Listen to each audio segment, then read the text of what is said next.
Aside from a few houseplants inside, I almost never had anything like this in my life, and I wasn't even that into nature since I worked in tech for the first 30 years of my life, basically.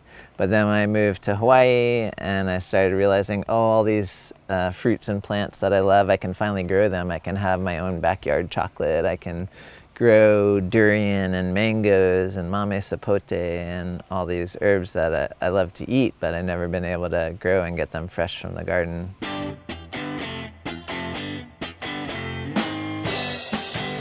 When I first got this spot about 5 years ago, there was only 4 trees here: a hibiscus, a Pikakelani tree, a dracaena right behind me, and a mango tree, and tons of weeds, waist-high grass, and so I had to first take down all the grass and weeds and do a lot of mulching to get it into shape and ready for the 63 other fruit trees that I planted here. And I've really squeezed them in tight, about 6 to 8 feet apart. And I love to do grafting, so I put like 10 varieties of citrus on one tree or 17 varieties of mango on that mango tree.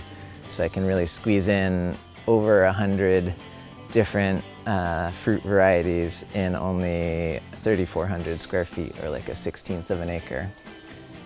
So I started Natty by Nature during the beginning of the pandemic because everyone was getting so into gardening at home, and so many people have eyes bigger than their acreage. They're like, oh my God, I only have this tiny space, but I want all these trees.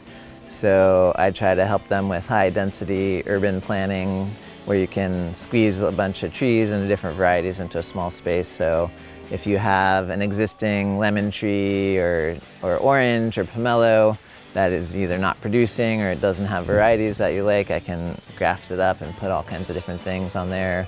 I've been lately saving a lot of people's heirloom trees for them. They're like, oh, my parents had this amazing mango and we're about to sell their house. So I'll take a cutting of that and graft it onto mango in a pot. I can either do the grafting here on potted plants, or I can come to people's place and do it for plants that are already in the ground, as well as helping build raised beds and organic pest control and fertilizing a lot of plants, even in a tiny area. Even if you only have like a 5 by 10 foot raised bed, you can grow plenty of vegetables. You can even squeeze in a bunch of dwarf fruit trees, like there's a bunch of citrus and avocado and mangoes that are dwarf, so they'll bear fruit even when they're only like 5-10 feet high.